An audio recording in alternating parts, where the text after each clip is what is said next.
নমস্কার। সুপ্রিম কোর্টে ডিএ মামলা সংক্রান্ত গুরুত্বপূর্ণ আপডেট। আগামী 7 তারিখ 7ই মে সুপ্রিম কোর্টে যে ডিভিশন বেঞ্চে ডিএ মামলাটি ওঠার কথা, সেই ডিএ মামলার সিরিয়াল নাম্বার প্রকাশিত হলো ওয়েবসাইটে। Serial number 2, honourable justice Vikram Nath, honourable justice Sanjay Karol, honourable justice Sandeep মেহতার ডিভিশন বেঞ্চে। মোটামুটি এর আগে যে সিরিয়াল নাম্বারগুলো আমরা দেখেছি, তাতে করে আমরা সবসময় ভেবেছি যে কোর্টে ডিএ মামলাটি উঠবে কিনা, উঠলেও কত সময় সেটা শোনা হবে।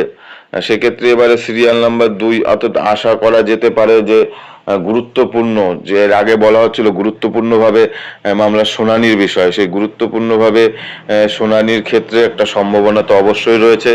এখন আমাদের দেখবার বিষয় যে আগামী 7 তারিখে যে মামলাটি সংক্রান্ত কি আপডেট আসে। নতুন কোনো আপডেট আসলে অবশ্যই আপনাদের জানাবো। সুস্থ থাকবেন, ভালো থাকবেন। নমস্কার।